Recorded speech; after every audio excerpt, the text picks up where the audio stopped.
grande discrétion la plateforme de Paris. Qu'est-ce qui justifie, n'est-ce pas, cet enterrement? Non, en fait, ce n'est pas un enterrement. La plateforme de Paris n'a pas été enterrée. C'est une mutation, on va dire. On a muté la plateforme en un front qui s'appelle le Front pour le départ de Macky, FDM. Et parce qu'on ne peut pas enterrer la plateforme qui, depuis les législatives, fait un excellent travail de veille sur le processus électoral, qui a aujourd'hui, par devers elle, beaucoup de données. Et ça, c'est dû au travail de terrain. Donc, on ne peut pas l'enterrer.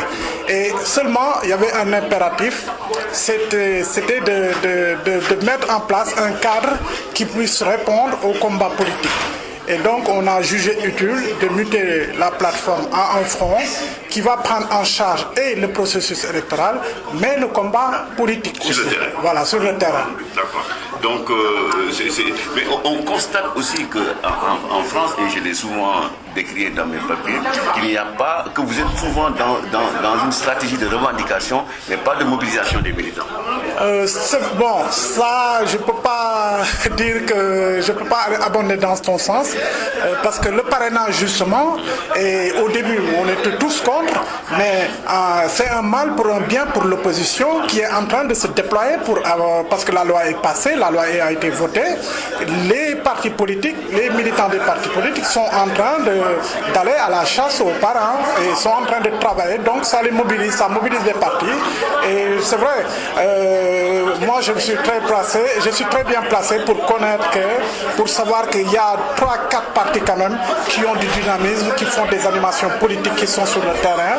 Et ça quand même, ça existe, mais il y en a d'autres quand même où il y a un peu plus de paresse, qui ne bougent pas trop. Mais il y a des partis vraiment qui font beaucoup d'animations politiques. Et le parrainage aidant, là, du coup, c'est tous les partis qui sont en ébullition, parce que sinon, ils risquent d'être sans clos.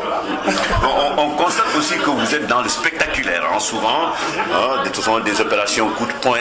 Est-ce que c'est suffisant quand même, ou dans quelle stratégie entrent, n'est-ce pas, ces opérations? Oui, bon, les opérations coup de poing, bon, qui dit parti d'opposition, qui dit être dans l'opposition, c'est s'opposer.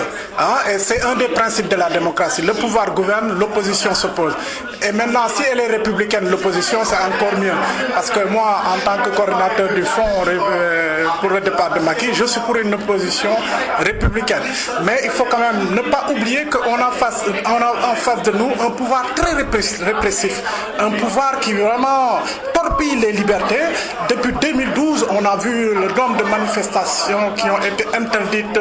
Et si les gens essaient de faire face, ils sont réprimés dans la violence, tu vois.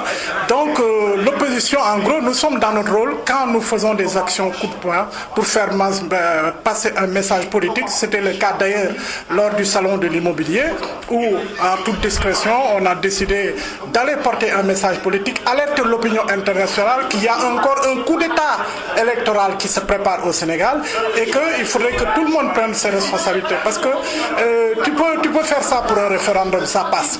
Tu peux faire ça pour les élections législatives, ça passe. Mais pour les présidentielles, il faut que les gens sachent que ça ne passera pas. Au péril de notre vie, nous combattrons le coup d'État électoral.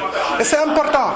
Et, pour revenir sur les actions, sur le bruit que nous faisons, c'est naturellement. Mais ça n'empêche pas qu'aujourd'hui, il y a des débats qui sont initiés pour ne pas tomber, parce que nous allons à la conquête du pouvoir.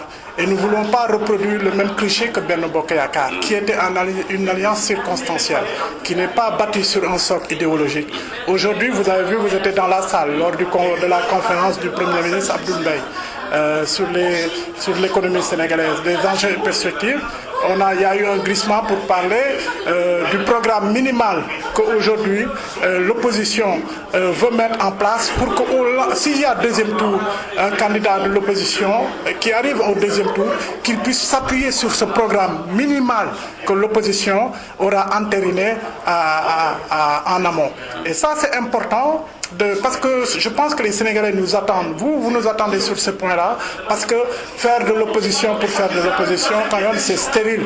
Les Sénégalais aujourd'hui attendent des propositions concrètes par rapport à l'économie, par rapport à la santé, par rapport à l'éducation.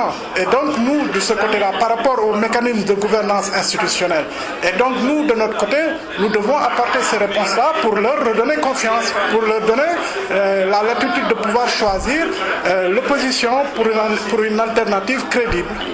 Dernière question, les opérations vont continuer, j'imagine. Ben, vous le savez mieux que nous, parce que vous êtes très bien placé, vous savez ce que vous êtes journaliste, vous savez ce qui se passe, qu'il y a une rétention volontaire des cartes d'électeurs, depuis les législatives d'ailleurs. Et nous sommes décidés à y faire face. Nous ne nous laisserons pas faire. Nous allons lancer dès à présent des opérations focatives. Bon, je sais d'ailleurs, le consul a tellement peur qu'à chaque fois, il y a la police qui est présente devant les locaux, mais ça ne nous empêchera pas d'y descendre très prochainement. C'est dans nos intentions d'aller récupérer nos cartes d'électeurs, parce qu'on ne peut pas aller aux élections sans carte d'électeur. Je vous remercie. Merci. Vous êtes le coordinateur du Front Pour le départ de Macky, FDM. Merci. Merci, monsieur Siga.